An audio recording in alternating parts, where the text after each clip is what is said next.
What if the greatest empires of history had survived? What separates the empires that endured for centuries from those that collapsed within decades? The answer lies not in grand gestures or monumental decisions, but in a series of small, often overlooked shifts in governance, military strategy, and cultural adaptation that determined the fate of civilizations. In 44 BCE, as Julius Caesar lay dying on the Senate floor from 23 stab wounds, Rome stood at a crossroads. The Republic had expanded rapidly, conquering vast territories from Gaul to Egypt, yet its governance structures remained those of a city-state.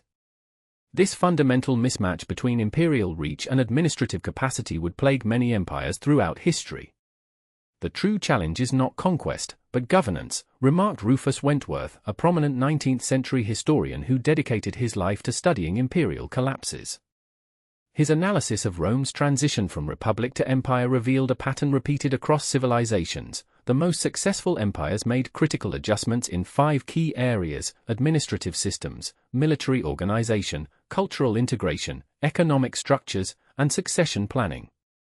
The Achaemenid Persian Empire, 550 to 330 BCE, demonstrated remarkable longevity through administrative innovation.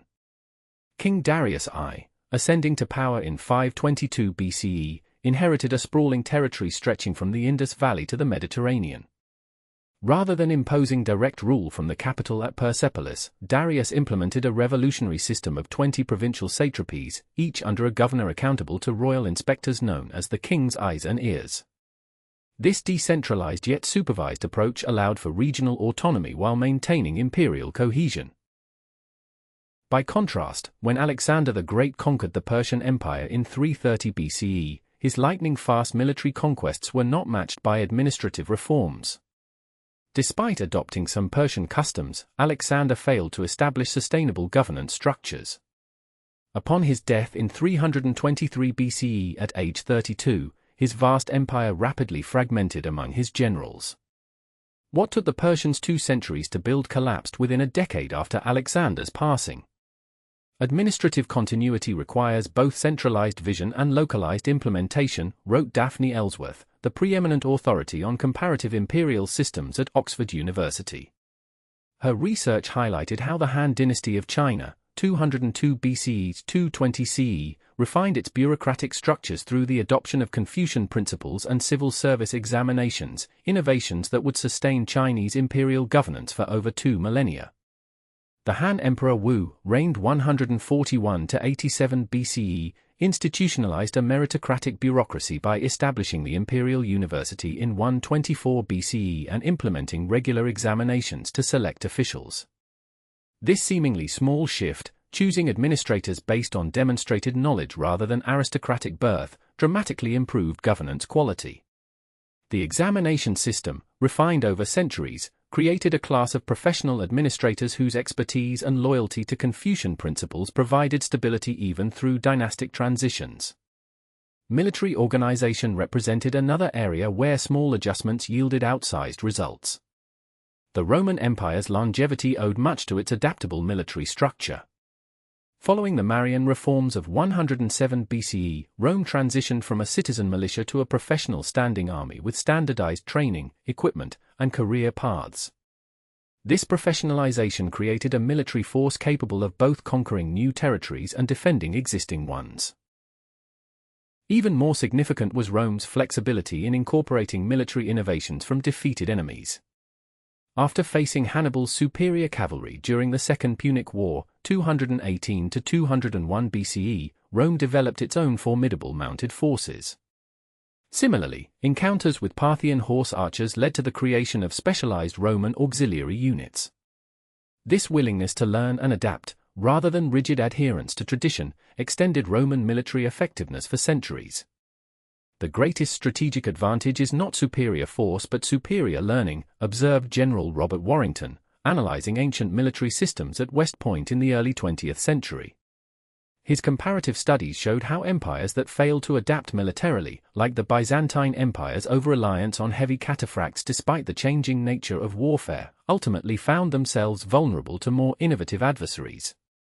Perhaps the most delicate balance successful empires maintained was between cultural assimilation and respect for diversity. The Roman approach to conquered peoples evolved significantly from early republican expansion. Rather than imposing uniformity, Rome offered pathways to citizenship and participation in imperial institutions while allowing considerable local autonomy in religious and cultural matters. This policy reached its culmination in 212 CE when Emperor Caracalla issued the Constitutio Antoniniana, granting Roman citizenship to nearly all free inhabitants of the empire.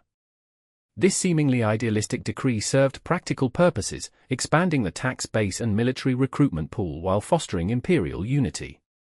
The Roman willingness to absorb foreign deities into their pantheon similarly diffused religious tensions that might have threatened imperial stability. By contrast, the Neo-Assyrian Empire, 911 to 609 BCE, though militarily dominant in the Near East, relied heavily on terror and forced population transfers to maintain control. While effective in the short term, this approach generated deep-seated resentment among subject peoples. When the Assyrian capital of Nineveh fell to a coalition of Babylonians and Medes in 612 BCE, former subject peoples celebrated rather than rallied to defend the imperial center. Cultural integration functions as an invisible foundation for imperial longevity, noted Delilah Edwards, whose fieldwork across former imperial territories revealed how local traditions incorporated and reinterpreted imperial symbols. The Inca Empire's relatively brief but intensive program of cultural standardization, imposing Quechua language, sun worship, and imperial architecture across the Andes, created identifiable markers of belonging that transcended pre-imperial tribal affiliations. Economic structures formed another crucial area for imperial adaptation. The most durable empires created integrated economic systems that benefited both the imperial core and peripheral regions.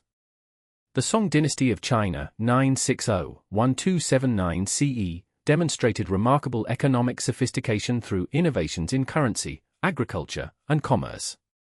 The Song government issued the world's first paper money, standardized by the central government but implemented through licensed private banks, creating monetary flexibility while maintaining imperial oversight. Agricultural improvements, including early ripening rice varieties and improved irrigation techniques, boosted productivity in southern China. These seemingly technical adjustments increased food production enough to support a population of over 100 million people, an unprecedented scale for pre-modern times. Song commercial policies encouraged trade through reduced internal barriers and investment in infrastructure. The Grand Canal, expanded during this period, connected the Yangtze and Yellow River systems, integrating northern and southern economic regions. The empire's prosperity funded both military defense against northern nomadic peoples and cultural flourishing, including the world's first movable-type printing system developed by Baisheng around 1040 CE. Economic innovation often appears mundane compared to military conquests, yet creates far more durable power, observed Rufus Wentworth in his comparative study of imperial finances. His analysis of Spanish imperial decline pointed to the fateful decision to rely on American silver extraction rather than developing domestic manufacturing or colonial agriculture, a path that led to inflation, debt, and eventual decline despite enormous resource wealth. The most overlooked yet decisive factor in imperial longevity concerned succession planning, how power transferred between rulers. The Ottoman Empire, 1299–1922, demonstrated remarkable durability through its evolved succession practices. Early Ottoman succession involved fratricidal conflict until Sultan Mehmed II institutionalized fratricide as official policy in the 15th century, a brutal but effective means of preventing civil wars by eliminating all potential rival claimants. As Ottoman society evolved, so did succession practices. By the 16th century, the kafes or cage system emerged, where potential heirs were confined to the palace under close supervision rather than executed. Though restrictive, this system prevented the devastating succession wars that had plagued other Muslim empires like the Abbasid Caliphate or Timurid Empire. The most dangerous moment for any empire is the transfer of power, wrote Daphne Ellsworth in her analysis of imperial transitions. The Tang dynasties and Lushan rebellion of 755 to 763 CE, which nearly toppled one of China's greatest dynasties, began as a succession crisis when Emperor Xuanzong favored his consort Yang Guifei and her family over the established imperial structure. The contrast between Byzantine and Sassanid Persian approaches to succession during the 6th and 7th centuries CE illustrates how seemingly minor procedural differences produced vastly different outcomes. The Byzantine Empire developed complex, institutionalized succession procedures, including co-emperorship, which allowed for orderly transitions even when no direct heir existed. This system helped Byzantium survive the tumultuous period following Emperor Justinian's death in 565 CE.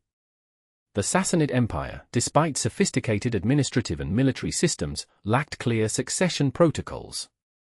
The assassination of Emperor Khosrow II in 628 CE triggered a chaotic period with 10 rulers in 4 years. This internal weakness coincided with the rise of Arab forces unified under the banner of Islam, and the once mighty Sassanid Empire collapsed by 651 CE.